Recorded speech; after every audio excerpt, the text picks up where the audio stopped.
हरे कृष्णा। जय माता दी। आप सभी को नवरात्रि के 7वें दिन की बहुत बहुत शुभकामनाएं। नवरात्रि के 7वें दिन माँ काली की पूजा की जाती है, तो बोलिए साचे दरबार की जय। ओम देवी कालरात्रि नमः। नवरात्रि के 7वें दिन दुर्गा माँ के कालरात्रि रूप की पूजा की जाती है। यहाँ पर काल का अर्थ मृत्यु से है, जबकि रात्रि का अर्थ अंधकार अथवा अज्ञानता से है। अतः माँ कालरात्रि अंधकार की मृत्यु हो जाती है तथा अज्ञानता का नाश करती है। कालरात्रि माँ को कालिका देवी अर्थात काली माता के नाम से भी जाना जाता है। दुर्गा माँ का कालरात्रि रूप सबसे भयंकर रूप होता है।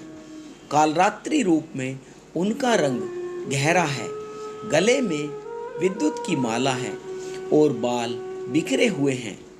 उनका हार रात में चंद्रमा की तरह चमकता है। माँ कालरात्रि के 4 हाथ हैं और उनका एक हाथ वर मुद्रा में है, जिससे वह अपने भक्तों को आशीर्वाद देती है। माता का दूसरा हाथ अभय मुद्रा में है, जिससे वह सब भक्तों की रक्षा करती है। तीसरे हाथ में उन्होंने वज्र पकड़ा हुआ है तथा चौथे हाथ में निकला कांटा है।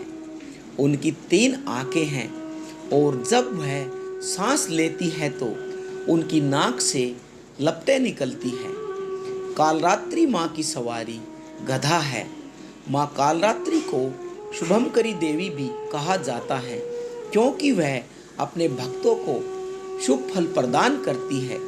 कालरात्रि माँ, हाँ यह माँ बहुत ही दयालु है। वह अपने भक्तों की समस्त मनोकामनाओं को पूरी करती है। जिस व्यक्ति का अपने क्रोध पर वश न हो, वह महाकाली की पूजा करके अपने क्रोध पर विजय प्राप्त कर सकता है।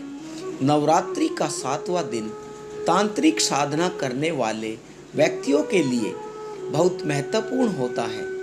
इस दिन तंत्र साधना करने वाले साधक आधी रात में देवी की तांत्रिक विधि से पूजा करते हैं। इस दिन माँ की आंखें खुलती है।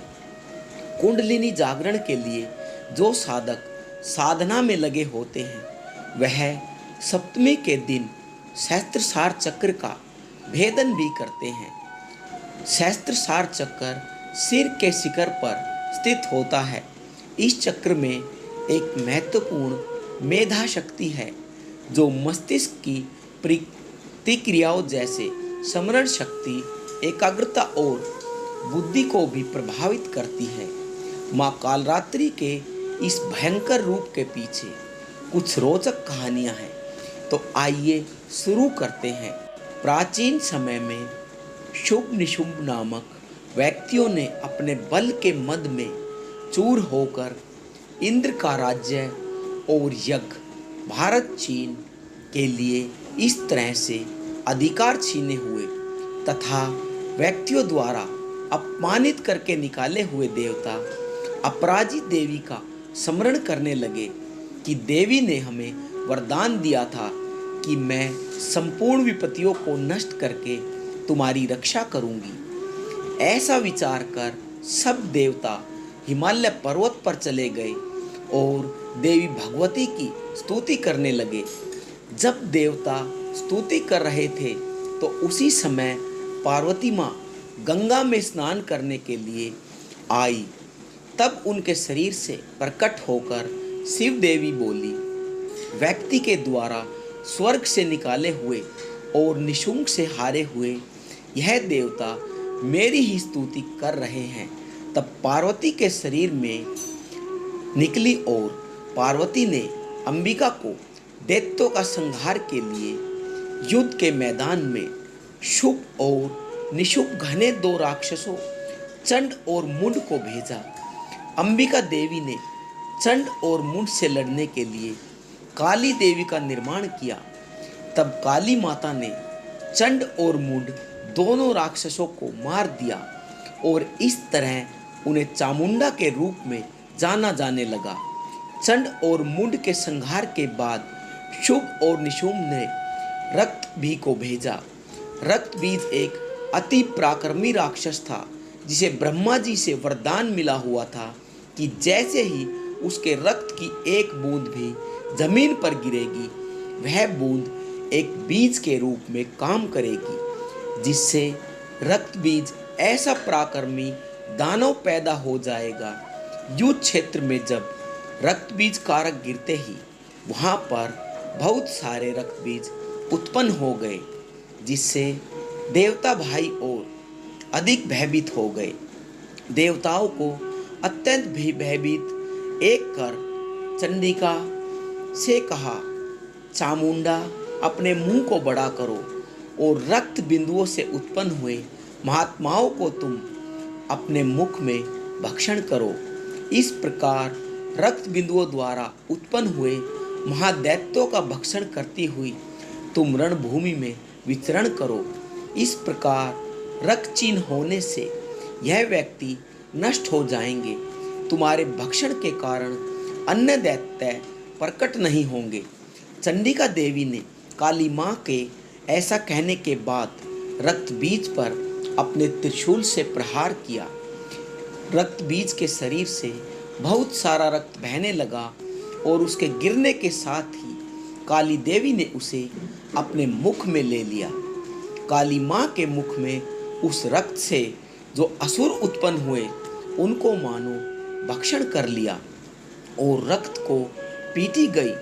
उसके बाद देवी ने रक्तबीज को बजरंग बाण, खड़ग आदि से मार डाला। माँ कालरात्रि आदि शक्ति का ही एक रूप भी है जो दुष्टों का नाश भी करती है और क्रूरता को समाप्त कर देती है। वह अपने भक्तों के प्रति अत्यंत दयालु है और उनके जीवन से अंधकार को दूर करती है। आइए अब जानते हैं कालरात्रि माँ की पूजा विधि। कालरात्रि माँ की पूजा नवरात्रि के 7वें दिन स्नान आदि से निवृत्त होकर माँ कालरात्रि का ध्यान करें। उसके पश्चात माता को पूरी श्रद्धा के साथ अक्षत, धूप, दीप, गंध, पुष्प और गुड़ का नैवेद्य चढ़ाएं। माँ कालरात्रि को रात की रानी का पुष्प अत्यंत प्रिय होता है। यदि संभव हो तो माँ को रात की रानी का पुष्प भी अर्पित करें और उसके बाद कालरात्रि माँ के मंत्रों का जाप करें तथा अंत में माँ कालरात्रि की आरती करें। माँ कालरात्रि को लाल रंग अति प्रिय होता है। यदि संभव हो तो महासप्तमी के दिन लाल रंग के वस्त्र पहनकर माँ कालरात्रि की पूजा करें। ऐसा करने से माँ कालरात्रि प्रसन्न हो जाती है और सभी विपदाओं का नाश कर देती हैं।